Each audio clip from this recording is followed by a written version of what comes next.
Well, buckle up because Apple hardware subscriptions are coming. Well, are they?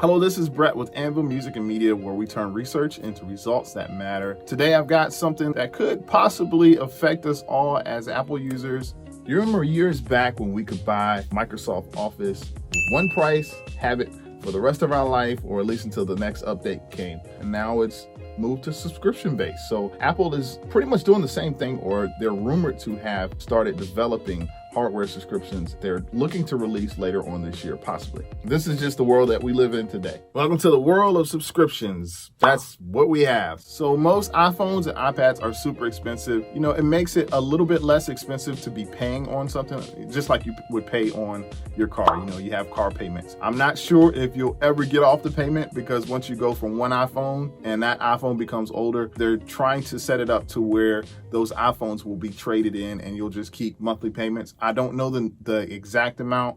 You know, it could be $40 a month, whatever they decide to charge. What I want to know from you is, do you think this is a good thing for Apple to do for their customers and their consumers? Is this a bad thing? Are we now turning from customers into subscribers? Is this something that you would prefer or not? Now, I personally was not too enthused about this news or rumor. I like to be able to buy my hardware outright. Even if I couldn't afford it, you know, I could be on some type of, you know, credit payment plan, but eventually pay it off so I can actually own the thing.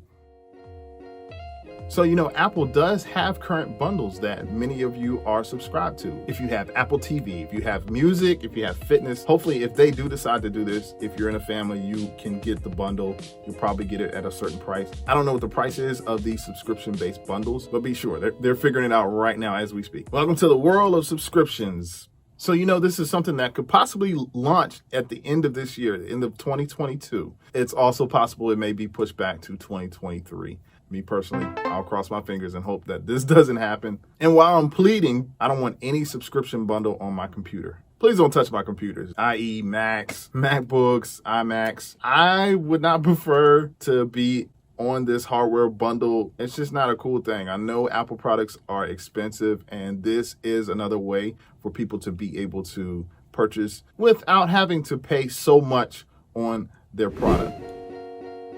So the biggest benefit for Apple, in my opinion, is the reoccurring sales. They're going to be able to have sales each month.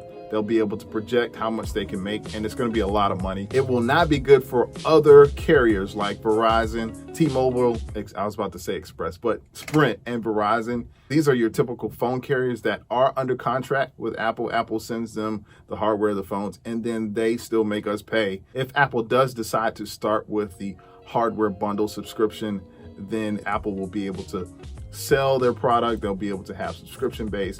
It'll all be one hub. If you go to the App Store, your Apple Store, it's kind of set up that way anyway. If you want to know what the future is going to look like, that's kind of what it looks like right now. So just be aware that this is a possibility in the future for all Apple products. Say that, Apple phones and Apple iPads. It sounds really weird to say Apple iPad. Please leave down in the comments what you think of this, your opinions of this. Is this a no-no? Are you like, oh my goodness, why are we coming to this, Apple? Why? That's just not cool in my opinion. But you have opinion also, so leave that in the comments. One thing you want to keep in mind is Apple has one goal, and that goal is to get more customers into their market. They want to be able to corner that market. They don't want any customer left behind. So what I'd love to hear from you in the comments, is this something that you think is cool? Do you not like it? We might not have a choice in another year, but they're still in the works of looking at this as being a possibility. So right now it's a rumor. It's not set in stone, but be on the lookout for it. Join us back in a week or so. I'm going to give you more updates, more technical information, and reviews. I'll have some other computer reviews, some tech information to provide to you. Thanks again.